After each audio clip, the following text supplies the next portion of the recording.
왜 열심히 살아도 부자가 못 되는 걸까? 이런 고생을 얼마나 오래 해야 될까? 이게 정말 되긴 되는 걸까? 이런 생각들 많이 하실 겁니다. 이 내 집 마련을 하자라는 이런 강의에서 왜 시작부터 이런 이야기를 할까? 이 강의의 시작을 저는 왜 집을 사야만 하는가? 라는 것부터 먼저 이해를 시켜드리고 싶었어요. 안녕하세요. 부동산 읽어주는 남자 정태익입니다. 이 강의는 기본적으로 무주택자분들을 위한 강의입니다. 내 집 마련이라는 큰 틀의 주제를 가지고 진행이 될 텐데요. 내가 집을 왜 사야 되는지, 그리고 집을 살 때는 어떤 것들을 따져봐야 되는지, 그리고 집을 사기 위해서는 어떻게 정보를 취합하고 어떻게 선별하고 어떻게 판단하는지를 배우게 될 겁니다. 우리가 얼마를 저축할 수 있을까? 그리고 그렇게 저축하기 위해서는 내가 어떤 부분을 아껴야 되는가? 사실 간단합니다. 간단한데 제가 여기 색깔 칠해놓은 부분 있죠? 이 부분만 입력하시면 돼요. 여기 권장 비율 쭉 나와 있고 왼쪽에는 항목이 쭉 나와 있는데 이 항목별로 예산을 배분한다 라고 생각하시면 됩니다. 내가 가진 월 500만 원을 어디에 얼만큼 쓸지를 정한다는 거죠.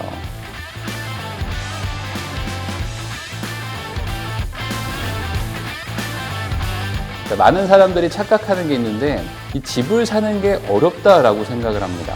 그런데 한번 곰곰이 생각을 해보세요. 정말 집을 사는 게 어려울까요? 내가 가진 돈이 있죠? 내가 살아야 되는 지역이 있습니다. 그럼 거기에 집이 없는 것도 아니고 집이 있잖아요. 거기 있는 집들 중에서 우리 가족에게 맞는 적당한 넓이의 집을 그냥 사면 그만입니다. 그런데 이렇게 쉬운 일을 왜 우리가 못하느냐? 그거는 집을 사는 행위 자체가 어려운 게 아니라 집을 사겠다고 마음먹는 그 결심하는 게 어렵기 때문입니다. 대부분 사람들은 물건을 정해놓습니다. 어떤 지역을 정해놓고요. 어떤 종목을 딱 정해놓은 다음에 그걸 사고 싶다고 간절히 바라면서 돈과 상황을 억지로 끼워 맞춥니다. 생각보다 많은 분들이 저는 뭐 강남에 살고 싶어요. 저는 부자 동네에 살고 싶어요. 라는 꿈을 가지고 계십니다. 그런데 내가 현실에 그런 돈이 없잖아요. 그러다 보니까 어떻게 합니까? 그 목표를 정해놓고 거기까지 가기 위해서 열심히 돈을 모으고 상황을 억지로 만들어가는 거죠. 그런데 그 목표가 워낙 높고 멀어서 가도 끝이 안 보이는 겁니다. 내 집 마련을 하려면 반대로 하셔야 됩니다. 내 돈과 상황에 따라서 물건을 맞추는 거죠. 물건에 내 상황을 맞추는 게 아닙니다. 현장에 방문해서 여러 집을 보고 난 뒤에는 최종 결정을 해야 됩니다. 첫 번째, 가격 협상입니다. 대부분의 사람들이 계약 직전에 가격을 깎으려고 합니다. 그런 것을 중개사들이 모를까요? 그래서 대부분 시세보다 조금 높게 가격을 말해주는 경향이 있습니다. 어차피 깎을 거니까 살짝 높게 부르는 거죠. 중개사가 나에게 말해준 가격이 아니고요. 실제 시장에서 거래될 만한 시세를 파악하는 게 핵심입니다. 두 번째로 수수료 협상을 해야 됩니다. 이 수수료는 중개가 성립했을 때 중개사한테 주는 돈인데요. 금액대별로 요율이 달라지고요. 가장 아래 칸에 있는 오피스텔은 매매 0.5%, 전세 0.4%로 고정되어 있습니다. 숫자가 나오고 퍼센트가 나와서 복잡하다고 생각하시는 분들이 있을 것 같은데 외우실 필요가 없습니다. 네이버에서 부동산 중개보수 계산기라고 검색을 하면 간단하게 부동산 수수료를 계산할 수가 있습니다. 마지막으로 특약 협상입니다. 말 그대로 특수한 약속입니다.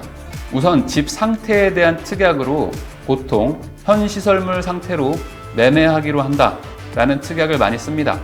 이 의미는 현재 집 상태에 대해 모두 동의한다는 뜻이고요. 그렇기 때문에 집 내부를 신중히 보셔야 됩니다. 나중에 어떤 하자를 발견해도 이 특약이 있기 때문에 나한테 불리한 경우가 많습니다.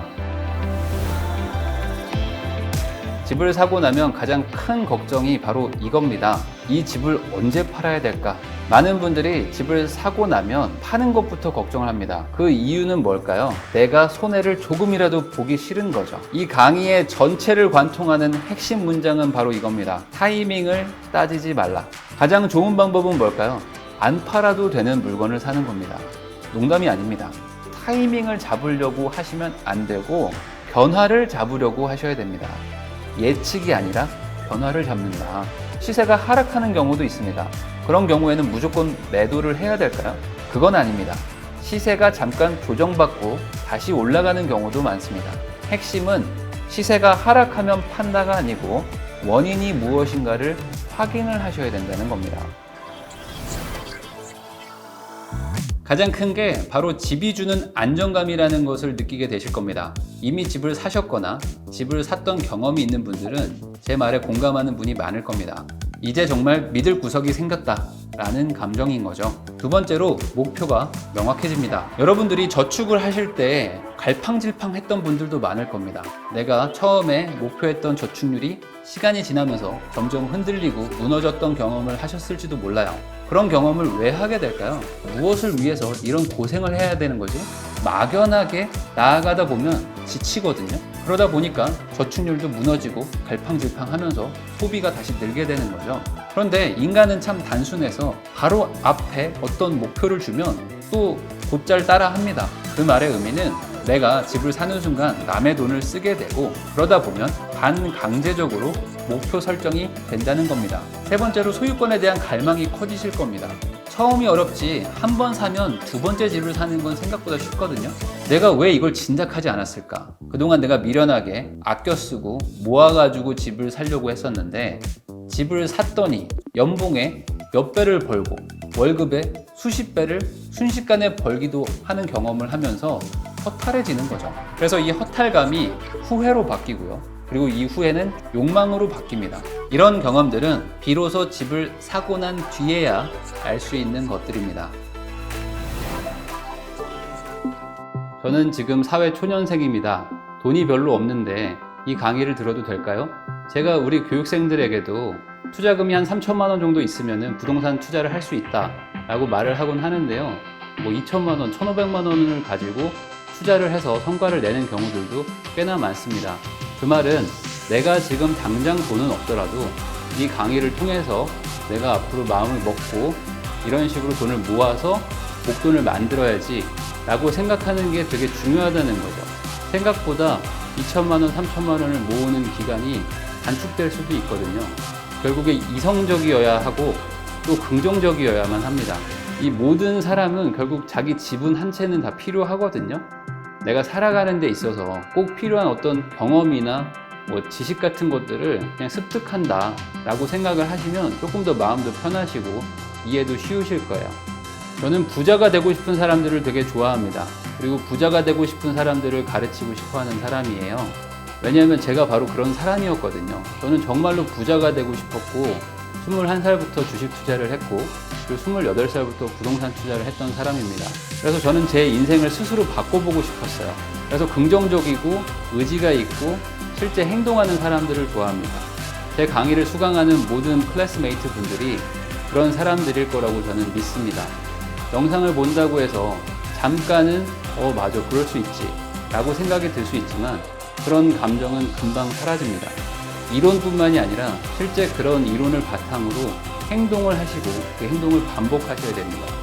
보는 건 쉽지만 실제로 하라는 대로 하는 건 어렵거든요. 그래서 여러분들도 꼭 의지를 가지고 내 집 마련하는 이런 방법과 사고방식을 내 몸에 습득하자 라고 각오를 단단히 해주셨으면 좋겠습니다.